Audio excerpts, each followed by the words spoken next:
आ जाओ। बुलाना। आओ हेलो सर। आओ। मोबाइल के अंदर आ रहा हो।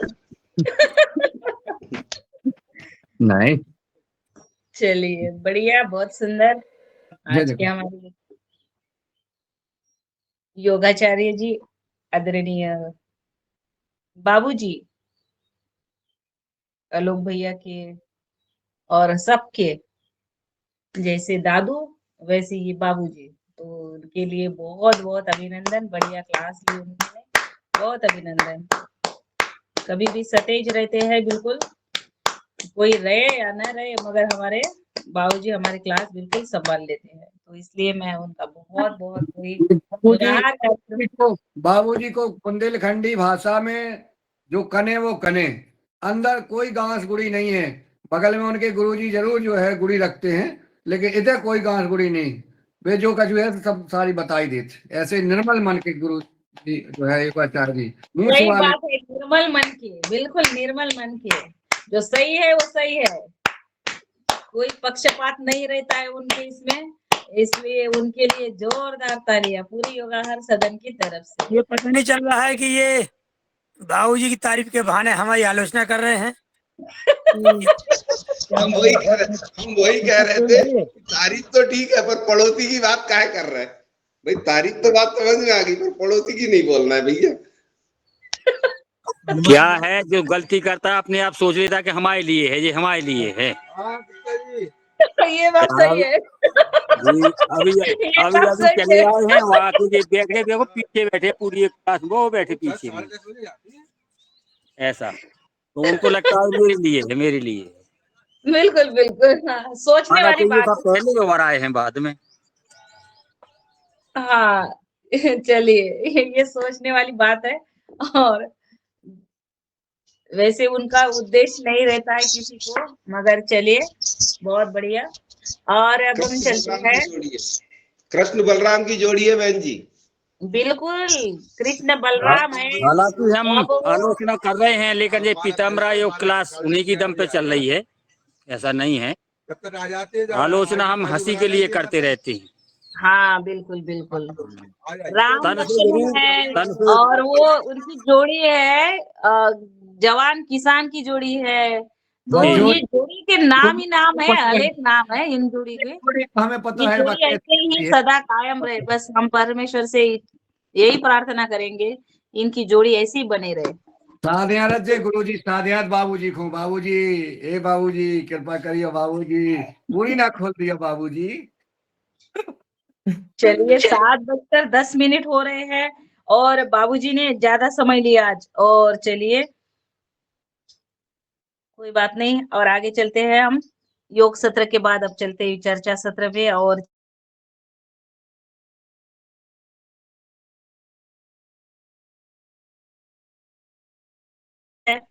इटारसी नर्मदापुरम से है। आज वो जैविक प्राकृतिक खेती पर और गोपालन पर अपने विचार रख रहे हैं। और बहुत देर से वो बोल रहे होंगे कि कब आमंत्रित करेंगे। 10 मिनट ज्यादा लिए, तो मैं शरद भैया को सादर आमंत्रित करती हूँ।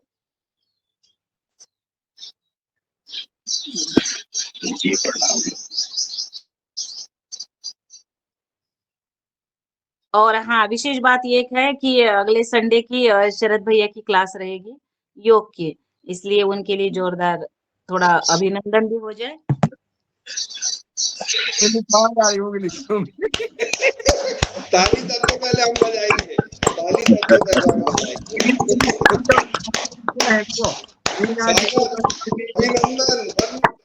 अभिनंदन बाबू जी और बुआ जी, बहन जी, दादी जी सब तालियां बजा रहे हैं। बहुत अच्छा। और आज की योगशाला बहुत अच्छी रही, मन को छू लेने वाली योगशाला रहती है। और इतने भाव से भ्राता करवाते हैं जो बाबू जी हैं हमारे, बहुत अच्छा योग कराते हैं। मैं उन्हें सत सत प्रणाम करता हूँ। आज रात को बहन जी का फोन आया कि आपको क्लास लेनी है, तो मैंने कहा मैं तो तैयार रहता हूँ, जब आप ड्यूटी लगा दें बॉर्डर पे मैं तैयार हूँ। तो उनका ठीक है। आज जैविक के ऊपर कुछ चर्चा करेंगे, कुछ गौ माता पे करेंगे, कुछ ऐसी मिक्स बातें होगी। जैविक खेती में मैंने अपना एक छोटा सा एक अनुभव पाया कि जैसे अपन खेत में कोई चीज लगाते हैं, गेहूं लगाया, चना लगाया, तो खेतों में ये राउतकर साहब भी मुझे इसमें थोड़ा सा ज्ञानवर्धन करेंगे। तो जैसे अपन लोग गेहूं लगाते हैं और उसके बाद हम लोगों ने ये पाया कि 5-6 चीजें अपन अलग से एक छोटा सा प्रैक्टिकल करें कि यार अगली बार अगले साल की क्रॉप में क्या लगाएंगे। तो एक R&D के लिए छोटा सा पोर्शन ले लिया, 1/4 एकड़ या और भी जितना है उसका पाव हिस्सा। उसमें आपने 2 लाइन चने की, 2 लाइन सरसों की, 2 लाइन धनिया की, 2 लाइन मेथी की, ऐसे आपने 6-7 चीजें बो दी।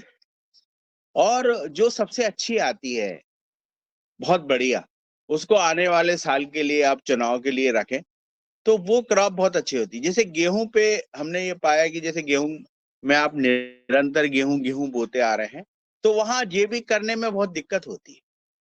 आप हर साल क्रॉप रोटेशन करिए। अगर आप 5 या 6 क्रॉप रोटेशन करते हैं और 6 साल बाद फिर उस गेहूं पे आते हैं, तो उस खेत की जो उर्वरा शक्ति रहती है वो विशिष्ट होती है।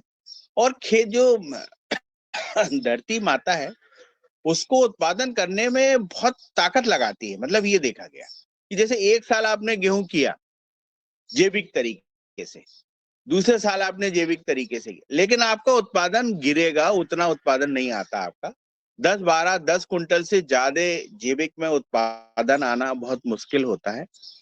तो उसमें उस समय आप क्या करिए कि जैसे आपने एक साल 10 कुंटल का उत्पादन गेहूं का ले लिया और उसमें लगभग आपने जो चने की खेती करी दूसरे साल, तो चने में आपने उत्पादन ले लिया। उसके बाद आपने सरसों में उत्पादन ले लिया। उसके बाद आपने मेथी में ले लिया, धनिया में ले लिया। ये उत्पादन करते करते जब आप 5वें साल गेहूं करने जाएंगे तो उसका उत्पादन 15 कुंटल आएगा आपका। अगर आपका 4 साल का गैप होता है, गैप नहीं, दूसरी क्रॉपों को लिया हुआ, अगर आप दूसरी क्रॉप लेते हैं, तो ये बहुत अच्छा एक इसका प्रैक्टिकल है। उसमें देखा कि जैसे मैंने 2 साल से मक्का लगा रहा था, मक्के के बाद मैंने दूसरी क्रॉप लगाई, ऐसे बदल के फिर इस बार गेहूं लगाया, तो गेहूं बहुत विशिष्ट बना, मतलब बहुत ही जबरदस्त। तो ये जो धरती माँ का जो सही उपयोग है, वो भी मेरे को ऐसा लगता है कि सीखना पड़ेगा, क्योंकि खेती इतना बड़ा एक क्षेत्र है, इसमें मेरे ख्याल तो आपको छात्र जीवन भर बने रहना चाहिए।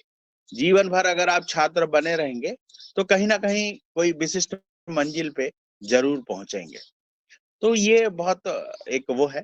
तो मैंने एक प्रैक्टिकल किया था कि जैसे हमने अपनी जो बल्लर होती है, बल्लर की रो डाली, 1 एकड़ में हम लोगों ने 8 रो डाली और उसके अंदर गेहूं लगाया।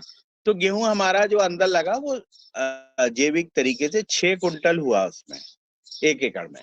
लेकिन हमारी जो बल्लर लगी हुई थी वो हमारी लगभग 65 कुंटल हुई वो। तो मतलब आप सुन लो, 65 कुंटल हमारी बल्लर हो गई।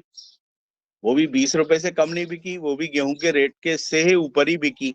और 65 वो हो गई और 6 कुंटल हमारा गेहूं हो गया। तो 65 और 6 आप ये मान के चलिए कि लगभग हमारा उत्पादन 70 कुंटल हो गया। अब 1 एकड़ में 70 कुंटल का उत्पादन अगर अपन जैविक तरीके से बोलते हैं तो कितना अजीब सा लगता है कि यार ये कैसे पॉसिबल हुआ। लेकिन ये सर पॉसिबल है। मैं इस योगा हर के मन से कहना चाहता हूँ कि आप लोग एक छोटा सा प्रैक्टिकल जरूर करें और आप रो लगाना सीखें। मैंने महाराष्ट्र में जब मैं वहां पे ट्रेनिंग में गया था, मैंने देखा कुछ किसानों ने तुअर की 2 लाइन लगाई, उसमें गेहूं लगाया और उसमें ही चना लगाया, उसी में सरसों लगाया। मैंने देखा उनका उत्पादन बहुत अच्छा था। वहां पे तुअर, वो मैंने जब किसान से बात करी तो बोले तुअर साहब हमारा 1 एकड़ में 5 कुंटल हो जा रहा है। मैंने कहा यार आपकी रो टोटल 9 या 10 रो आ रही है 1 एकड़ में और आप इतना उत्पादन ले रहे हैं, आप गेहूं का कितना आएगा? हमने कहा तो गेहूं बोले भैया हमारा 15 आ जाएगा। तो मैंने कहा यार 15 गेहूं हो गया, 6 कुंटल आपकी तुअर हो गई, साला ये तो मतलब कितना उत्पादन है, और पानी बहुत कम, और हमारे यहाँ प्योर एक चीज लगा रहे हैं तो निरंतर एवरेज गिर रहा है। जो 20 एवरेज आता था आज धीरे धीरे करके 16-17 आ गया, और उसी चीज को बार बार उत्पादन करने में उसमें बार बार आपको उस खेत में न्यूट्रिशन ये वो देना पड़ता है। तो जो पुराने जो बुजुर्ग लोग थे जो 3 साल तक कभी 1 साल खेत को खाली भी छोड़ देते थे, अभी तो ऐसे दिल वाले लोग बहुत कम होंगे जो 1 साल अपना खेत पूरा छोड़ दें कि भैया इस साल तो हम क्रॉप नहीं लेंगे। ऐसे लोग अब मिलना मुश्किल है। पहले के किसान जरूर ऐसे होते थे जो अपनी जमीन एक वर्ष के लिए टोटल छोड़ देते थे, और उसमें गाय के लिए वो अपना चारा डालते थे, गाय चरती थी और उतने एरिया में घूम घूम के उसको खाती थी और वहीं गोबर डालती थी, यानी पूरे खेतों में छोटे छोटे कंडे के रूप में खाद बिखर जाती थी, वहीं पे गोमूत्र वहीं पे हो। ऐसा वो लोग करते थे। जैसे 10 एकड़ है तो 2 एकड़ उन्होंने कर लिया, फिर कभी 3 एकड़, ऐसे पार्ट में वो अपना 10 एकड़ पूरा करती थी, और वहीं पे वो अपनी जो गौ माताएं हैं उनको वहीं पे चराते थे। तो ये उनकी एक बहुत अच्छी वो थी, अपना सिस्टम था एक, अपने खेत को भारी उपजाऊ बनाने का। मैं देख रहा था कि बहुत पहले लगभग 1600-1700 ईस्वी में जब खाते थे तो बताते हैं कि लगभग एक पाव में, मतलब एक चपाती में ही पेट जो है भर जाता था। उसके बाद जैसे जैसे सने सने बढ़ते गया, 2 चपाती में पेट भराने लगा, 3 चपाती में भराने लगा, और सने सने अपन आगे बढ़ते गए। आज ये हालत हो गई कि हर 2 घंटे में कुछ ना कुछ खाते रहता आदमी, लेकिन पेट नहीं भराता। वो डकार नहीं आती जो डकार पहले आती थी। इसका क्या कारण है? क्या सही प्रोटीन आपके अंदर जा रहा है? जब हम लोग ऑस्ट्रेलिया गए तो वहां हमने, अशोक भैया भी थे, वहां हमने कहा कि साहब जब 200 रुपए किलो बिक रहा है तो हमारा गेहूं क्यों नहीं बिक रहा, हम भी तो हमारा गेहूं बेचे। तो राजौरिया थे डायरेक्टर साहब, तो उन्होंने पूछा उनसे कि भैया हमारा भी गेहूं ले लो आप। हमने कहा साहब आप जैविक में कर रहे हो, हम तो गोबर के ढेर पे करके देंगे आपको 100% जैविक, कभी उसमें कोई केमिकल निकल जाए तो आप जो कहो वो कर। तो साहब उन्होंने हमें क्या कहा कि आपके गेहूं का प्रोटीन कितना है। तो हमने, राजौरिया साहब ने फोन लगाया वहां से कोई साइंटिस्ट को, पूछा भैया अपने ये जो वैरायटी है 306 इसमें प्रोटीन कितना है। तो उन्होंने कहा साहब उसमें करीब 7-8 होगा, 8% करीब। हमने कहा साहब यहाँ के गेहूं में कितना प्रोटीन है? बोले साहब यहाँ तो 23 है। बोले साहब 8 के प्रोटीन वाला तो हम गाय को भी नहीं खिलाते, उन्होंने बताया। हमने कहा यार ये तो गधा हो गया। फिर हमने यहाँ पवारखेड़ा में आके खूब लड़ाई लड़ी। हमने कहा सर ऐसा कैसा गेहूं हमारा, साला प्रोटीन 8 है, इसलिए हमको साला 6 रोटी 8 रोटी में आदमी का पेट नहीं भरा था।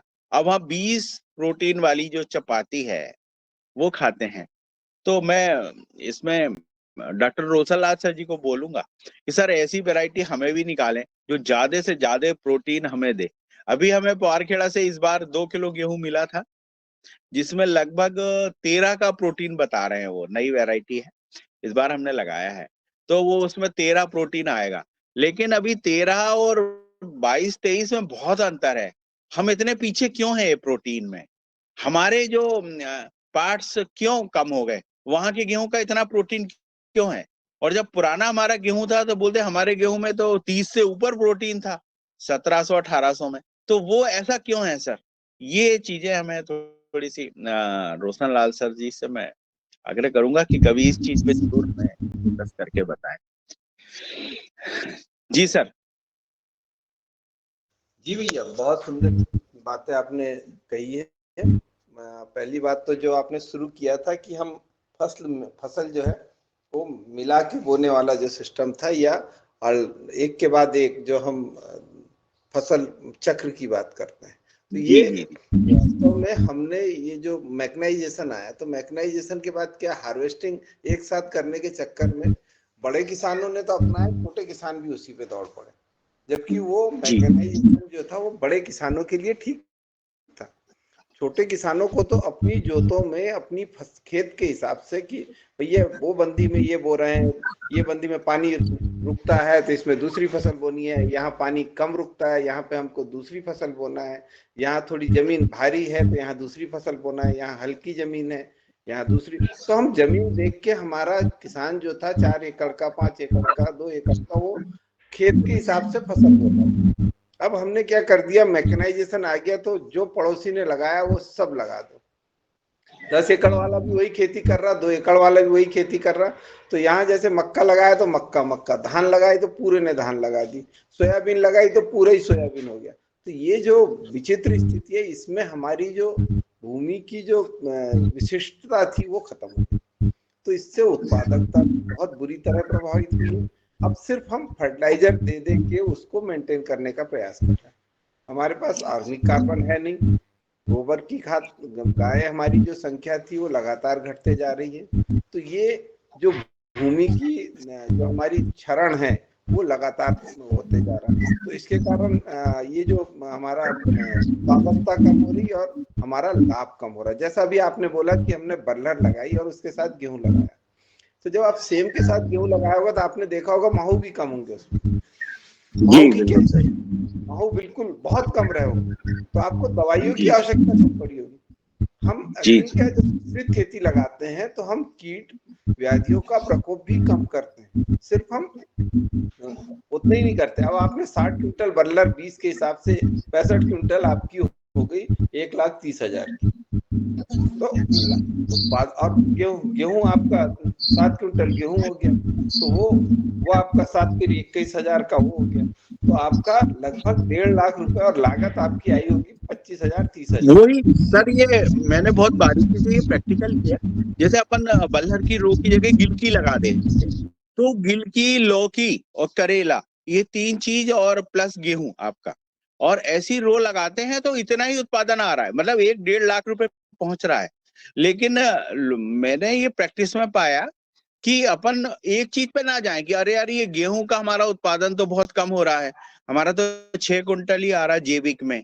तो ये जो है ना सर, इसको अगर मिक्स खेती करें, कुछ इसमें मिक्स करेंगे तो आपका उत्पादन इतना ज्यादा बढ़ रहा है कि उसका मुकाबला ही नहीं है, उसका कोई तोड़ ही नहीं। ये सर बहुत मतलब एक बहुत ये जो गणित है इसको समझने की आवश्यकता है भैया। हम प्रति इकाई कितना ले रहे हैं भाई, हमने 1 एकड़ में एक सीजन में या एक साल में कितना उत्पादन किया, इसको पकड़ ले तो हमें बिल्कुल दिक्कत नहीं। वो हम अंधी दौड़ में भाग रहे हैं कि गेहूं कितना हुआ, अरे गेहूं नहीं भैया, पूरा उत्पादन आपका कितना हुआ, इस पर अगर हम पकड़े तो निश्चित रूप से फायदा होगा। तो ये सर, अब वो एक मैंने इस बार प्लान बनाया कि जैसे हम लोगों ने करीब सर 25 एकड़ में हल्दी लगाई हुई, तो हल्दी के साथ हम लोगों ने सरसों लगाई सर बीच में। तो हमारा जो सरसों का एवरेज आया है वो लगभग 4 कुंटल का आया 25 एकड़ में। और हमने जो अपनी हल्दी लगाई अभी खुदने वाली है, लेकिन सर वो भी लगभग आप मान के चलो 100 कुंटल से कम नहीं निकलेगी हल्दी। तो ये 2 क्रॉपें अगर अपन पकड़ते हैं तो इतना उत्पादन आ जाता है कि साल भर आपको कोई दूसरी क्रॉप लगाने की जरूरत ही नहीं है। एक क्रॉप पे आप दिमाग लगाइए, आपको साल भर ये नहीं है कि फिर वो काटो मूंग लगा लो, मूंग काटो अपना कुछ ये लगाओ, तो वो आपको लगाने की जरूरत ही नहीं है 3 क्रॉप। आप एक क्रॉप पे पूरा अगर ध्यान दें, बाकी समय आप सन है मिक्स आपने 11 रंग के आप डाल के खेत को कल्टीवेशन करते रहें। वहां पे गाय का, मेरा अपना वो है कि गाय के लिए कुछ वहां पे बो दें, और आपकी 5-6 गाय अगर आप वहां पे बांध देते हैं उस खेत में और उसको आप रखते हो, जब जैसे ही गेहूं का नंबर आता है सिर्फ एक क्रॉप करें 1 एकड़ में और प्रैक्टिकल करके देखें आप, उस 1 एकड़ में आपका इतना उत्पादन आएगा कि आपको साल भर कोई क्रॉप करने की आवश्यकता नहीं है। इस बार हमने पहले 1 एकड़ किया प्रैक्टिकल, इस बार हम 25 एकड़ में किया। अब इस बार हम लोग उसको 50 एकड़ में ले जाएंगे। तो ये चीजों का उत्पादन जब हम देख रहे हैं कि एक वन क्रॉप पे ही अपन इतना उत्पादन हो जा रहा है, इससे क्या हो रहा है, खेत में बार बार कल्टीवेशन नहीं करना पड़ रहा, बहुत बार बार आपको दौड़ना नहीं पड़ रहा है। बार ऐसा नहीं है कि गेहूं आ गया आग लगाओ भैया जल्दी से मूंग लगाना है, मूंग काटो, अरे हमें तो अपनी रोपे डालने हैं धान के। तो वो सारी चीजों से बचने के लिए आपको कुछ अपने अगर पास में केवीके है या उनकी सलाह लेके, मैंने देखा कि जैसे हमने बल्लर के साथ गेहूं लगाया, इतना उत्पादन किसी चीज में नहीं मिल रहा है। बल्लर 60-65 कुंटल आपको देगी, कुछ भी हो जाओ आप 1 एकड़ में कर लें, और 5-6 कुंटल आपको जैविक रूप से गेहूं मिलेगा। बताइए इतना अच्छा उत्पादन क्या चीज दे सकती है? आप टोटल तो लगाइए, आप कहाँ जा रहे हो? आपका टोटल उत्पादन इतना तगड़ा हो रहा है, आप 1,00,000-1.5 लाख की क्रॉप कर रहे हैं, वो भी मात्र आपका समय देखो आप एक ही क्रॉप में, बस आप गेहूं लगाने के बाद आपको कुछ नहीं लगाना है। अगर आपका मन करे तो आप गेहूं काटने के बाद, जब आपने गेहूं काट लिया, तो उसके अंदर जहां पे आप बल्लर ले रहे हैं वहां पर आप मूंग के दाने आप डाल सकते हो। तो ये 1 एकड़ का जो बहुत अच्छा फॉर्मेट निकला, और इसको अगर प्रैक्टिकल रूप में लेके आए आप, तो मेरे ख्याल आपको खेती जो है, जो सरकार चाहती है लाभ का धंधा, दुगनी तिनकी इनकम, वो होगी। आज हमारे यहाँ देखिए आपने मक्का है तो इतनी मक्का लगा ली कि अभी वो बता रहे थे कि रैक पे रैक भरा रहे हैं। हरदा और इटारसी से रोज हर हफ्ते 1 रैक मक्का का भरा के जा रहा है। यानी कितना मक्का का उत्पादन किया किसानों ने कि पूरे साला पूरा एरिया को हिला दिया। यानी व्यापारी लोग भागने लग गए खरीदी से, इतने बड़े बड़े ढेर मक्के के। तो वो मक्का जो है, अच्छा अब इस मामले में क्या है, निर्णय लेने में सरकार लेट कर लेती, अब वो रेट हुआ नहीं, अब किसान को 1200-1300 रुपए मक्का का रेट मिला। तो क्या हुआ कि अब गवर्नमेंट उस चीज में सोचने में पीछे रह गई कि भैया इसको खरीद के अपन वेयर हाउस में लगवा लें, या जो भावांतर है वो दे दें, जो 2-3 दिए। तो उस मामले में क्या हुआ कि बहुत अच्छे, जैसे वैज्ञानिकों की एक टीम हो, एक किसानों की टीम हो, और उसमें मंत्रिमंडल में इन लोगों को शामिल किए हैं जो प्योर किसान हो, प्योर साइंटिस्ट हो, और मिलके ऐसी चीजों का उत्पादन अगर मिक्स रूप में किया जाए, पूरे उसमें ये चीजें चलाई जाएं। छोटे छोटे यंत्रों की ज्यादा जरूरत है, बड़े यंत्रों की आवश्यकता। आप उत्पादन में देखिए, मैंने देखा जैविक तौर पे अगर आप 5-6 कुंटल गेहूं का उत्पादन अगर करते हैं 1 एकड़ में, तो सबसे अच्छा जैविक गेहूं प्राप्त होता है। इससे अधिक उत्पादन लेने में आपको कहीं ना कहीं कुछ ना कुछ केमिकल का सहारा लेना पड़ेगा, जब ही आप उसका उत्पादन बढ़ा सकते हो। लेकिन आप 5-6 कुंटल गेहूं के साथ अगर आपने जैविक रूप में बल्लर ले ली, आपने जैविक रूप में आपकी गिलकी ले ली, लौकी ले ली, तो वो उत्पादन अगर आप साथ में ले लेते हो तो आपको कोई जरूरत नहीं है। आपके 20 कुंटल का उत्पादन कितना पहुंच जाएगा, आप ये सोचिए कि आपने अगर 50 कुंटल लौकी भी निकाल ली, और आपने अपना, इसमें एक फायदा ये भी हो रहा है कि जो आसपास के लोगों को काम बहुत मिलता है। जब आप बल्लर लगाते हैं, लौकी लगाते हैं, तो आपको 2-3 लेबर लगानी पड़ेगी। हम कहते हैं आप 1.5 लाख में अगर आप 50,000 लेबर को दे भी देते हो, तो 1 लाख रुपए आप केमिकल वाले गेहूं से नहीं कमा सकते। कितना भी उत्पादन कर लो आप, कहीं भी पहुंचा दो, 1 लाख रुपए नहीं मिल पाएगा। और 1 लाख दे के, 1 लाख ना कमा के आप बीमारी को मोल ले रहे हो, ये कौन सी बात? भाई आपको पैसा चाहिए ना, तो आप पैसे लो ना, पैसे कमाओ आप। हम क्या कह रहे हैं, आप 20 कुंटल गेहूं पैदा करते हो तो आप 50,000 60,000 से ज्यादा नहीं कमाते, चाहे कितनी ताकत लगा लो। और उसके बाद भी सरकार की तरफ देखते हो कि हमें तो सरकार यार हमें तो दे नहीं रही, हमारी खरीद नहीं रही, हमारा ये नहीं कर रही, वो नहीं कर रही। हमारा कहना है कि हम सरकार की तरफ क्यों देखें, हम तो टेक्नोलॉजी को पकड़ें। टेक्नोलॉजी को अगर आप पकड़ लेते हो तो आपका उत्पादन कहाँ पहुंच जाता है। उस बल्लर के खेत में गेहूं काट के अगर आपने मूंग लगाई और मूंग आपकी 2 कुंटल भी हो गई, तो 2 कुंटल मूंग भी आपकी जैविक रूप से जो प्राप्त होगी, वो आप एक प्योर जैविक करते हो, उससे कई गुना ज्यादा उत्पादन देती, बहुत शुद्ध रहती है। उस मूंग की क्वालिटी अलग आएगी। 1 एकड़ में वैसा ही है, जैसे कहते हैं ना कि एक बच्चे के बाद 3 साल का अंतर होना चाहिए, 4 साल का अंतर होना चाहिए। जितना अंतर होगा उतना अच्छा बच्चा है वो तंदुरुस्त आता है। वैसे ही अगर आपने उस 1 एकड़ में 2 कुंटल मूंग लेने की मानसिकता अगर बना ली है कि हमें तो 2 ही कुंटल मूंग लेना है, हमें नहीं लेना, तो फिर आप जीत जाओगे। आपको जे भी करना इतना इजी हो जाओगे। मैं कहता हूं आपको कुछ नहीं डालना, 2 कुंटल तो आप फेंक के आ जाओगे तो भी हो जाएगी आपकी। कुछ नहीं करना, वो बल्लर के जो पत्ते हैं वो ही आपको पैदा कर देंगे। आपका सपोर्ट में 65 कुंटल जो हो रही है, आपने अगर उसको सही मैनेज कर लिया तो आपको 6 कुंटल 7 कुंटल जो गेहूं आ रहा है और 2 कुंटल आपकी मूंग आ रही है, वो प्योर जैविक रूप से प्राप्त होगी। आप 1/4 एकड़ में प्रैक्टिकल करके देखें इसको और आप सफल हो जाएंगे। उसके बाद ना ही आपको सरकार की तरफ देखना पड़ेगा, ना ही आपको बाजार की तरफ देखना पड़ेगा, क्योंकि आप में जो क्वालिटी आएगी, जो आपके गेहूं की क्वालिटी आएगी, उसमें प्रोटीन वाला गेहूं बोए। प्रोटीन वाले गेहूं का मैंने साइंटिस्ट जी से बात करी, हमें बताया पवारखेड़ा में डॉक्टर श्रीवास्तव सर ने कि आप जब एक प्रोटीन वाला गेहूं पैदा करते हो तो उसका उत्पादन कम होता है। इसलिए हम लोग ज्यादा प्रोटीन वाले गेहूं को, हमारे देश को ज्यादा उत्पादन की जरूरत थी, इसलिए हमने उनके गेहूं में हमने उनका प्रोटीन को तोड़ा और उस वेराइटियों को ज्यादा बनाया। जब मैंने उस चीज को बहुत गहराइयों से समझा कि यार ये उत्पादन बढ़ाने के लिए इन्होंने प्रोटीन को तोड़ा, इसमें राउतकर साहब थोड़ा सा ज्यादा वो रखेंगे, तो इसमें बहुत मतलब वैसा गेहूं जब है तो उसका उत्पादन बढ़ गया। हमारे पुराने समय में 6-7 कुंटल 8 कुंटल गेहूं होता था, उसी को उन्होंने वेराइटीज जब बनाते हैं तो इसमें जो उन्होंने वेराइटीज को तोड़ा तो वो प्रोटीन टूट जाता है, उनका कहना है। और प्रोटीन जब तोड़ते हैं तो वेराइटी का उत्पादन तो बढ़ जाता है, लेकिन प्रोटीन की जो मात्रा रहती है वो उतनी ही रहती है। तो इसके कारण हम लोगों को अच्छे प्रोटीन वाला गेहूं नहीं मिल रहा। अब आदमी देख रहा है कि यार हमें कोई ऐसा गेहूं मिल जाता जो साला 50-60 कुंटल 1 एकड़ में हो जाता, तो वो चीजें आई। लेकिन वहां भी आप पहुंच सकते हैं। आपको तो बस क्या करना है कि 2 मिक्स खेती आपको पकड़नी है।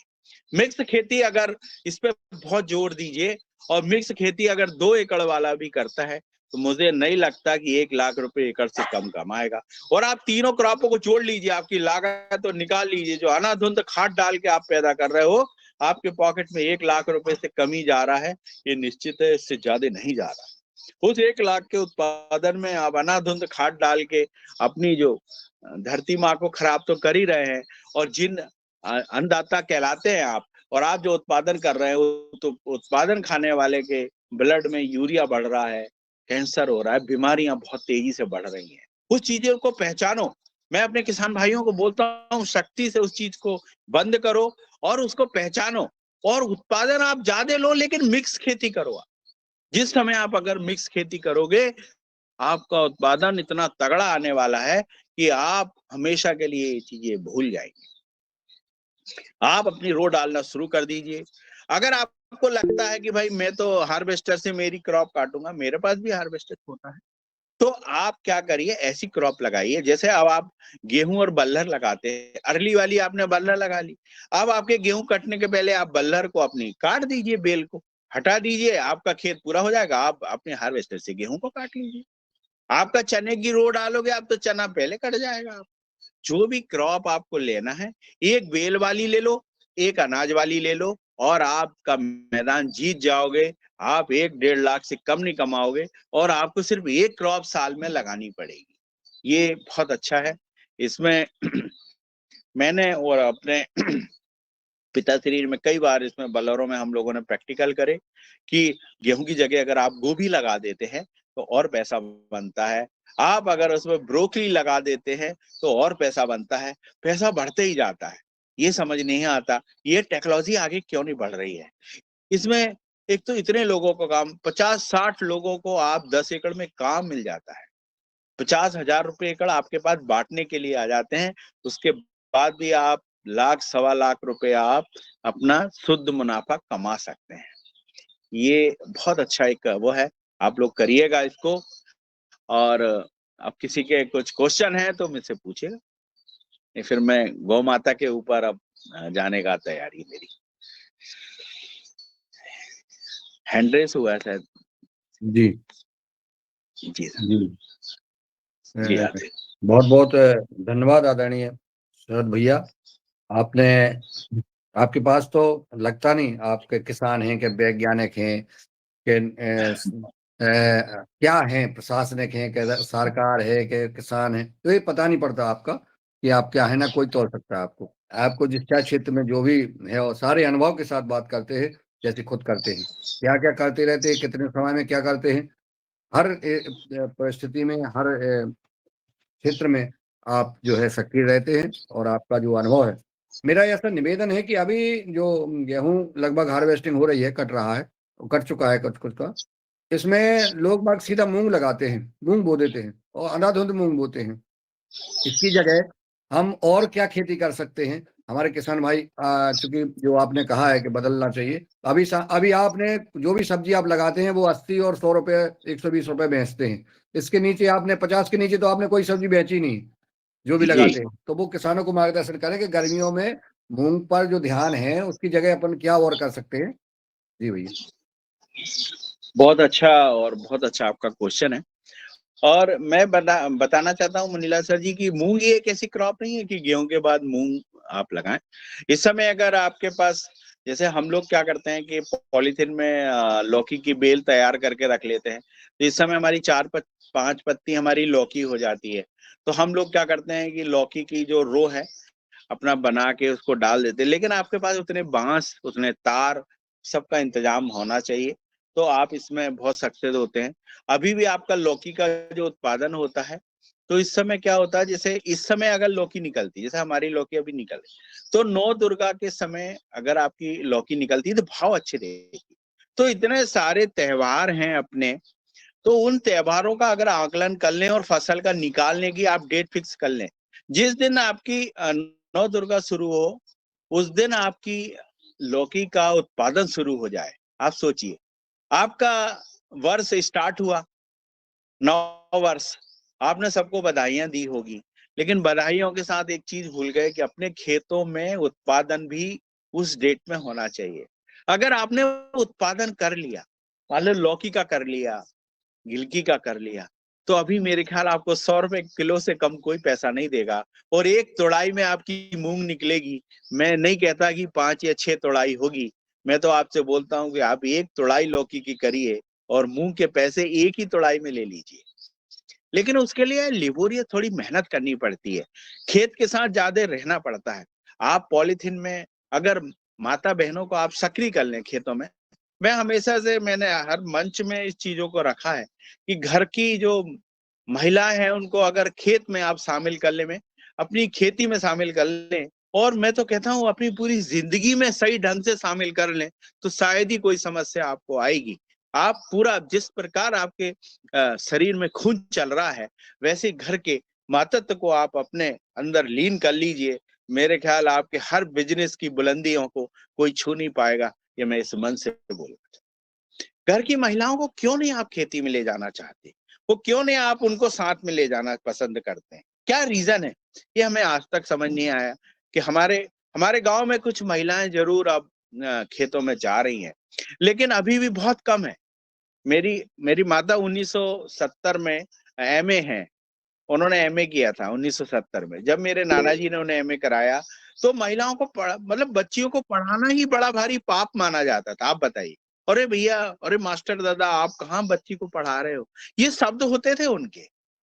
तो ये परंपरा जो है, महिलाओं को पीछे क्यों देखा जाए, उन्हें साथ में क्यों नहीं रख? हम कहते हैं हर कार्यक्रम में अपने साथ रखो ना, आप क्यों नहीं रखते? आप अपनी पूरी खेती, गहाई, कटाई, निंदाई, बुआई, हर चीज में आप उनको साथ में रखें।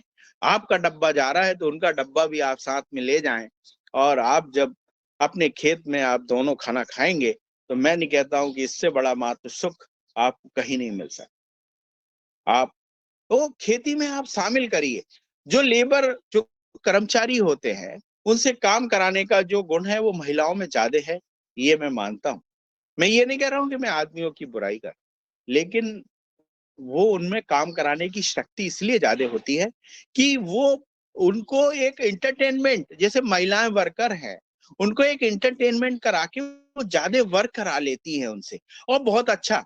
शाम को आते, हम लोग काम कराते तो कई बार उन्हें डांट भी देते, गुस्से में डांट दिया, उनका मूड हो गया, पता चला जो काम करने वाली थी उतना भी काम नहीं किया उन्होंने। तो ये बहुत सारी ऐसी चीज है, इन चीजों में महिला कृषक जो कृषक हैं उनको महिला कृषकों को बनाना चाहिए और उनको शामिल करना चाहिए खेती में, बहुत जरूरी है। आप खेती में अगर शामिल कर लेंगे तो शायद मेरे ख्याल आपकी खेती पीछे नहीं रहेगी। बहुत सारी ऐसे बड़े बड़े घर हैं कि उन्हें यही नहीं मालूम कि अपना खेत कहाँ है, महिलाओं को यही नहीं जानते हो। अरे भाई उनको भी तो थोड़ा सा, आप नहीं है तो उनको 1 एकड़ जगह दे दो यार, कुछ भी करने के लिए। भैया तुम करके दिखाओ, 1-2 महिला उनके साथ वो लगा दो, आप देखिए उसका उत्पादन कहाँ जाता है, क्या होता है। वो स्वस्थ भी रहेंगी, आपके खेतों की महक भी बढ़ेगी, आपके घर की खुशबू भी बढ़ेगी। मेरा बस इतना ही। जी जी, बहुत जी। जो जो आदरणीय शरद वर्मा जी ने कहा है वो अपने जीवन में उतारते हैं। हमारी आदरणीय कंचन वर्मा जी पूरा जो है सभी जो उनके यहाँ सेवक लगे हुए हैं, कृषि में सहयोग कर रहे हैं, उनको बच्चों जैसा, भाई बहनों जैसा, माता पिता जैसा स्नेह देती हैं। हमने देखा एक बेटी जो है बीमार हो गई थी, उसको लेकर के वो एम्स गए भोपाल, खुद शरद भैया गाड़ी से लेके गए, उसकी पूरी, किसी की शादी ब्याह होना है तो वो करा। यानी बच्चों के साथ अपने महिला जो अपने यहाँ वर्कर हैं, जिनको खेती में आप सहयोग ले रहे हैं, उनका भी ध्यान आपको करना होगा। वो आपको ध्यान करेंगी जैसा आप कह रहे हैं। ऐसा आदरणीय हमारी कंचन जी से, शरद भैया से सीखना चाहिए हमें, कि उनको हम नौकर मान लेते हैं, उनको हम हीन भावना से देखते हैं, इसलिए वो ज्यादा देर तक आपके यहाँ नहीं रुकते हैं और आपको लेबर नहीं मिल पाती है फिर। और जब अगर आप स्नेह प्रेम देते हैं, हमने आदरणीय डॉक्टर अशोक अग्रवाल जी से देखा, साईं कृष्ण रिसोर्ट के मालिक, उनके साथ शरद भैया, हम और रमेश जी गए थे। पहले दिन जब गए, उन्होंने सबसे हाथ जोड़ के, भैया राम राम, भैया बहन जी राम राम, माने सारे वर्करों को बोले भैया यही कमा के देते हैं अपने, यही पूजनीय है। तो ये जो भाव हमारे साथ होना चाहिए। मैं जैसा आपने जैविक का कहा, मूंग का कहा, उत्पादन आप करिए, उसका मार्केट सरकार की आवश्यकता नहीं है। एक बार हमने आपके कहने से किया था, हमारी मूंग जो है गुना और दुनिया में बिकी थी, और इतना मांग रहे थे कि पूर्ति नहीं कर पाए हम। रेट हमारा, और उन्होंने पूरा जो भी हमने मांगा वो रेट दिया। अगर बाजार में 70 रुपए मूंग थी तो हमने 100 रुपए के रेट मांगा, वो कह रहे 150 रुपया लो हमसे। ये है, ये सरकार की आवश्यकता ही नहीं है। अगर आप प्रामाणिकता के साथ जैविक उगाते हैं, आपका विश्वास होना चाहिए। अगर शरद भैया ने कह दिया है हमारा ये जैविक है, तो हम सब लोग मानते हैं कि हाँ ये जैविक है, शरद भैया झूठ नहीं बोलते हैं। इस प्रकार के जो है हमें प्रामाणिकता देना पड़ेगी। और हैंड रेस है आदरणीय प्रणाली मराठे जी का, और फिर इसके बाद डॉक्टर किशोर दुबे जी। जी प्रणाली बहन जी। ओम, सदन को सादर वंदन प्रणाम। आज तो आदरणीय शरद भैया बहुत ही पुरुषार्थ से आपकी बातें सुनकर ना बहुत खेती की तरफ रुझान आ गया है, पहले से ही तो है ही। लेकिन एक मुझे लगता है कि ये जो चाह होती है ना खेती में काम करने की, वो चाह तो हृदय में होनी चाहिए ना। आप कहते हैं कि महिलाओं को साथ ले चले, तो मैं स्कूल में, मेरे एक स्कूल में ना देखा तो बच्चों को गोबर को हाथ लगाना, ऐसा नहीं नहीं नहीं नहीं नहीं ऐसी करती थी। लेकिन जब मैंने वो सेंद्रिय खेती का, मुझे पहले से ही करती थी, केंचुए का प्रकल्प डाला, बाद में स्कूल में ना इतनी सुंदर बगीचा बनवाया, तो बच्चों को ना इतनी चाह लगने लगी। तो छोटे बच्चे होते हैं, पहली कक्षा में आते हैं, तो उनको ना ये सिखाना पड़ता है, क्योंकि घर में ना आज इस काम के लिए कोई हमारे यहाँ तो उसको कम कहने लगे हैं। ये गोबर उठाना, खेत में काम करना, ये इसको कोई मूल्य ही नहीं देते हैं माँ बाप। तो लेडीज को तो बड़े होने के बाद ना उनको छान चुकी में रहना, घूमना फिरना, इसकी ही चाह रहती है। तो स्कूल में ना उनको ये चाह निर्माण होनी चाहिए, तो उनका आगे का जीवन भी ना इसके लिए वो चाह से वो काम करेंगे। नहीं तो आज मैं देखती हूँ ना बहुत से महिलाओं को ये खेती बाड़ी करना, ये गोबर उठाना, ये सब डर्टी काम लगते हैं। मैंने बहुत देखती हूँ ना, तो मैं काम करती हूँ ना, मैं गोबर में हाथ, ये क्या करती हो तुम, क्यों, क्या जरूरत है तुमको, इस तरह देखते हैं। तो ऐसा मेरे मन में आया, आपका जो मन में है ना महिलाओं को ले जाना चाहिए, तो ले जाने के बजाय उनको जाने का हृदय से आना चाहिए, ऐसा लगता है मुझे। ओम प्रणाम। बहुत सुंदर बहन जी। और आप तो आपने पत्थरों पर जैविक खेती करना शुरू कर दिया है और आप सफल हुई और आप बच्चों को संस्कार दे रही हैं। अगर शिक्षा में बच्चों से लोग कहते ना झाड़ू क्यों लगवा रहे हो, ये क्यों करवा रहे, बच्चों से सारा काम कराना चाहिए, लेकिन सभी बच्चों से, ये नहीं कि एक दो बच्चों से कहे वो नहीं, सारे बच्चों से कराना चाहिए। और थोड़ी खेती किसानी, गोबर डलवाना, झाड़ू लगवाना, ये सारी चीजें करना चाहिए ताकि बच्चों के संस्कार में आता रहे। आदरणीय डॉक्टर किशोर दुबे जी, सादर आमंत्रित। धन्यवाद मुंडीलाल जी। शरद भैया की जो बातें हैं बहुत अच्छी है। 2-3 बहुत ही अच्छे बिंदु बुने कि क्रॉप रोटेशन 3 साल के बाद में ही पहली फसल लगाओ तो अच्छा आता है। ये पूरी दुनिया में बिल्कुल हो गया है साफ। और ये 100 साल से भी 100 साल के पहले से वैज्ञानिकों ने भी कहा, किसानों ने कहा, तो उससे अच्छी खेती बनेगी। एक बहुत अच्छा जो है उनको याद उन्होंने दिला दिया हम सबको। तो वो एक बिंदु। दूसरा बिंदु कि आज शरद भैया का नाम जब मैंने लिस्ट में देखा तो मुझे लगा वो नर्मदापुरम में जो प्रोग्राम होने वाला है शायद उसके बारे में कुछ बोलेंगे। तो वो मैं थोड़ा याद दिला रहा हूँ उनको, सिर्फ अगर कुछ आज बोले कल बोलते, लेकिन वो उसका वो तय होना चाहिए, नहीं तो फिर लोगों को रिजर्वेशन करने में कठिनाई हो जाएगी। दूसरा बिंदु। तीसरा बिंदु, महिलाओं ने किसानी करने के लिए आना चाहिए। बिल्कुल अच्छी बात है, आएगी भी। जो अभी हमारी बहन जी ने जो बोला वो अवेयरनेस की भी एक बात है। लेकिन उसकी दूसरी साइड जो है, मैंने जो बचपन से देखा है, जब देहात में मेरा पैदा हुआ और अभी भी देहातों के साथ में संपर्क है, जो किसानी महिला खेती में काम करती है उसको घर में जाने के बाद में पुरुष जो है वो हाथ लेके बैठ जाते हैं और घर का सारा काम, पानी भरना, रोटी पकाना, जो भी है, बर्तन धोना, ये सब का सब जो है वो महिला पर ही आता है। यानी महिला की डबल ड्यूटी हो जाती है, खेती की भी ड्यूटी हो जाती है और घर काम की भी ड्यूटी होती है।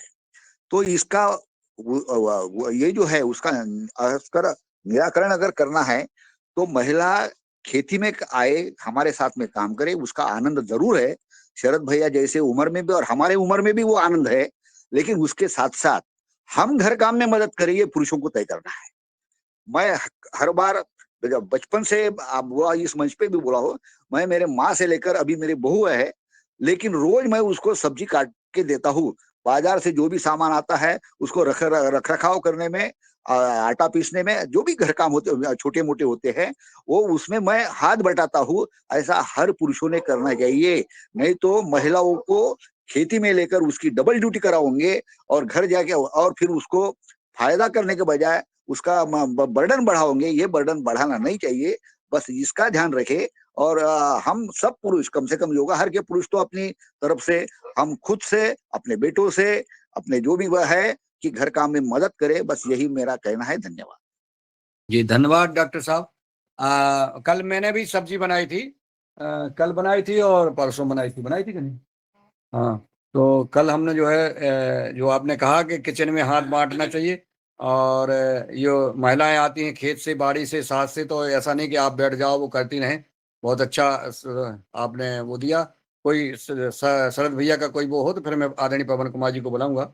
आदरणीय शरद भैया जी। ओम भैया, ओम। अभी अभी ना डॉक्टर दुबे जी ने बोला, वो अनुभव मैं बताती हूँ। मेरे चाचा जी 96 ईयर के ओल्ड है, ओम। तो ना वो महिलाओं को इतना सम्मान, हमारे घर में 8 बेटियां हैं ना, तो उनको ऐसा पुरुषार्थी बनाया। लेकिन हम खेत में जब जाते थे ना, शाम के वक्त आते थे, वो हमारे लिए गरम गरम बादली सब इतने माया प्रेम करते थे ना, कि हाथ में खाना, हमें, मुझे वो याद आई। और वो याद इस ग्रुप से शेयर करना, अभी भी है वो 96 ईयर के। उनकी पत्नी थी ना, उनकी दृष्टि गई, पूरी दृष्टि गई। वो टीचर थी और उसके साथ उन्होंने 35 से ज्यादा, उनके बच्चे छोटे छोटे थे, तो वो सब काम करके अपनी नौकरी करते थे। बाद में रिटायर होकर यहाँ आए और खेती बाड़ी भी करने लगे। आज वो 96 ईयर के बहुत अच्छे हैं। ये मुझे याद आपसे शेयर करनी थी। बहुत बहुत ही होशियार, बहुत ही जी दयालु, और किसानी जी भी 58 का आयु उनका शहर में गया। बाद में उन्होंने 40 बरस यहाँ हमारे ग्राम में खेती-बाड़ी की और सब ऐसे। जी ओ डॉक्टर किशोर दुबे जी का था जो उनका एक तो युवहार वार्षिक उत्सव के ऊपर शरद जी से कमेंट चाहते थे, और जी शरद भैया का गौ के पालन के ऊपर आवाज नहीं हो पाएगा, वो अगला सत्र रहेगा। और फिर आपका हो जाए, फिर पवन जी को बुलाते। जी जी बहुत अच्छा। और दुबे सर जी बहुत मतलब इतनी मार्मिक चीजें रखते हैं वो कि बिल्कुल दिल को छू जाती हैं। और उन्होंने कहा कि इटारसी का कार्यक्रम तो हम तो मुन्नीलाल सर जी को बोले हैं कि अगर पतंजलि वहाँ पे अगर आपका कार्यक्रम बनता है तो बहुत अच्छा है, क्योंकि वहाँ गुरुदेव के आशीर्वाद मिलना वो बहुत विशिष्ट है। और वहाँ अगर कार्यक्रम होता है तो बहुत अच्छा है। और नहीं तो अगर वो नर्मदापुरम में चाहें तो मुन्नीलाल सर जी को बोला है हमने कि आप तो बस 1 महीने निकाल के हमारे पास आ जाओ, सब कार्यक्रम हो जाएगा। हमें आपका चाहिए बस समय। तो हम तो रेडी हैं, अगर वो जैसे कहते हैं तो क्योंकि हमारे नर्मदापुरम की जो योगाहारी टीम है वो जबरदस्त है। वो मतलब पूरा कंधे से कंधे मिला के, मैंने दादू में भी इतनी एज में वो फुर्ती देखी है जो यंग में भी नहीं होती। इतनी हमारे दादू के अंदर फुर्ती, 24 घंटे दौड़ना। वर्मा जी हमारे बहुत मतलब जो हमारे नर्मदापुरम के योगाहारी हैं बहुत अच्छे। इस बार तो हमारे अशोक भैया बढ़ गए, बहुत सारे नए सदस्य इस बार हमारे जुड़ गए, तो काफी अच्छा कार्यक्रम होगा अगर ऐसा मिलता है। तो यहाँ पे योगाहारियों की टीम बहुत तगड़ी है, मतलब इतनी जबरदस्त है कि सब लोग मिलके और बहुत अच्छा कार्यक्रम करेंगे। अगर ऐसा नीला सर जी यहाँ पे आ जाएं तो कार्यक्रम हो जाएगा। और जैसा आदेश। जी जी भैया, कोई संदेह नहीं है, आपके उसमें कहीं कोई संदेह नहीं है। और ये हम सब ने देखा है, पूरे युगार परिवार ने देखा है आपकी क्षमताएं इसमें। निश्चित आप जो चाहें वो हो सकता है। डॉक्टर कृष्ण कुमार जी का हैंड रेज़ आया है जी, कोई सुझाव? चलिए, आदरणीय पवन कुमार जी को सादर आमंत्रित करते हैं ऐसे आज की क्लास और आज के इस दूसरे सत्र में आदरणीय सैयद वर्मा जी के और हम सबका मार्गदर्शन के लिए पवन कुमार जी सादर आमंत्रित है। आप आए, अपना मार्गदर्शन प्रदान करें। जी, नमस्कार, सुप्रभात सभी को। बहुत सुंदर सकारात्मक चर्चा आज के योगाहार सत्र में, और बहुत ही जो पॉजिटिव विचार शरद जी ने दिए हैं खेती के बारे में। तो मैं भी उड़ करके आपके खेत में पहुंच गया, उसमें पुरानी यादों के बीच में आपके बल्लड़ के खेत में पहुंच गया। उसमें पहुंच आपने गए जो आप ट्रैप लगा सड़क रखे के सड़क के उस तरफ वाले उसमें पहुंच गए जहां वो बंधा था, लाइट ट्रैप हाँ, वाला था ना। लाइट हाँ। ट्रैप जहाँ पर था वहां पर पहुंच गए। वहां पर मिट्टी में हमारे पैर धंसने लग गए, इतनी अच्छा कार्बन वहां पर जमा था। फिर बल्लड़ के बीच में पहुंच गए और वहां पर जो ट्राइको कार्ड लगे हुए थे वहां पर भी पहुंच गए। तो ऐसा करते हुए अब फिर सीधे मन हुआ अब कि मुझे अब कैसे खेती करी जाए और कौन सी क्रॉप्स का इंटर कल्चर किया जाए, इंटर क्रॉपिंग की जाए, और कैसे क्रॉप रोटेशन को फॉलो किया जाए। तो ऐसी स्मृतियों के बीच में पहुंचते हुए आपकी सकारात्मक बातों को मैंने सुना, उसका मनन किया, उसका अध्ययन किया, और निश्चित रूप से जो आपने बात कही है बहुत ही प्रैक्टिकल बातें हैं। इन प्रैक्टिकल बातों को कोई अगर अच्छी तरह से क्रियान्वित करता है, सबको साथ लेते हुए, परिवार के सभी सदस्यों को साथ लेते हुए और धरती माता को पूजते हुए कार्य करते हैं, तो निश्चित रूप से आंतरिक रूप से भी संतुष्टि मिलती है, आर्थिक रूप से भी संतुष्टि मिलेगी। कोई ज़्यादा लालसा नहीं रहेगी कि हमें बहुत कुछ हमने कमाना है, या मेरा बहुत कम हो गया, या दूसरे का ज़्यादा हो गया। मेरे ख्याल से इस तरह की भावनाएं पैदा ज़रूर होंगी उस परिवार में जो कि इस तरह से काम करेगा। तो इसकी सकारात्मकता के साथ ही, और बहुत ही सुंदर, मैंने भी अब जो इस बीच में, क्योंकि मुझे दूध के लिए मना किया डॉक्टर ने, तो मैंने भी कुछ नया सीखा। मैंने अभी सोया मिल्क बनाना सीखा। मैं बात भी कर रहा था, सोयाबीन मुझे मिल गए, और फिर मैंने सोया मिल्क मिल्क बनाया, फिर मैंने सोया पनीर बनाया।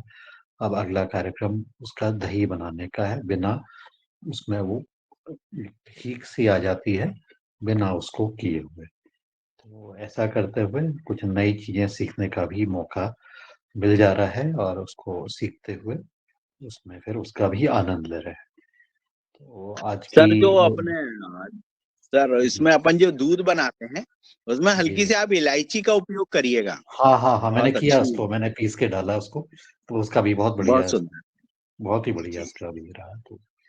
तो इस तरह से फिर ये जो जो हमारी चर्चाएं हो रही हैं कि कैसे हम खेती करें और कैसे हम बाकी अपना जीवन यापन करें, तो इस तरफ से आज बहुत सकारात्मक बातें मुझे जो आई, और उसको आगे हम अपनी ज़िंदगी में कैसे उतारेंगे, ये सबके लिए एक बहुत बड़ा चैलेंज रहता है। और ये मुख्यतः हमें मानसिक रूप से पहले अपने आप को अगर हम बदलते हैं, तभी ये काम हो पाते हैं, नहीं तो फिर हम उसी चक्कर में फँस जाते हैं कि ज़्यादा उत्पादन करना है, उसको बेचना है, और फिर उसकी उससे संबंधित बाकी समस्याओं से ही जूझते रहते हैं। लेकिन इस तरह से जब हम काम करते हैं और बाकी चीज़ों को देखते हैं, एक नए दृष्टिकोण से देखते हैं, दृष्टिकोण का बदलाव मेरे ख्याल से सबसे महत्वपूर्ण चीज़ है, जो आपने भी आज अपनी वार्ता में कहा है कि अगर हमारा दृष्टिकोण बदल जाता है, हम उसका नज़रिया हमारा बदल जाता है, देखने का नज़रिया, उसको समझने का नज़रिया, उसको काम करने का नज़रिया, उसमें अगर बदलाव होता है, तो फिर हमारे जीवन में सकारात्मकता आती है। तो आज की चर्चा हमारी बहुत अच्छी रही है, बहुत सुंदर, और इसी तरह से ये काम हम करते रहें। जिनके पास ज़मीन है, वो ज़रूर इस तरह से कार्य करें। जहाँ ज़मीन नहीं है, वहाँ पर भी किसी न किसी रूप में वो अपने आस-पास के क्षेत्र में जो भी योगदान हो सकता है या जिसको देख सकते हैं, वहाँ पर वो ज़रूर करने का प्रयास करें। इसी भावना के साथ आज की हमारी चर्चा और योग कक्षा भी बहुत अच्छी रही। हालाँकि मैं योग कक्षा में नहीं जुड़ रहा हूँ जानबूझ के, क्योंकि कई बार, कई दिनों से मैं उस समय अपनी बाकी जो एरोबिक एक्सरसाइज़ मुझे डॉक्टर ने कही है, मैं उसको कर रहा हूँ, और उसमें भी मुझे आधा पौन घंटा लग जाता है प्रतिदिन। तो मैं, लेकिन उसका जब वो मैं कार्य कर रहा होता हूँ, तो मैं फिर बीच में रेस्ट भी करता हूँ, ऐसा नहीं कि लगातार उसको कर रहे हैं। तो रेस्ट करने के समय फिर मैं योगाहार के साथ भी मानसिक रूप से ज़रूर जुड़ता हूँ कि अच्छा, इस समय अब ये वाला चल रहा होगा, इस समय अब प्राणायाम चल रहा होगा, इस समय हम ये वाली एक्सरसाइज़ेज़ हो रही होंगी। इस रूप से भी हम जुड़े हैं, निश्चित रूप से। तो बहुत आनंदपूर्वक ज़िंदगी चल रही है, बहुत आनंद आ रहा है, बहुत अच्छा लग रहा है, और इस प्रकार से योगाहार कार्यक्रम भी निरंतर एक सकारात्मकता के साथ आगे चले। इसी कामना के साथ मैं अपनी वाणी को विराम देता हूँ।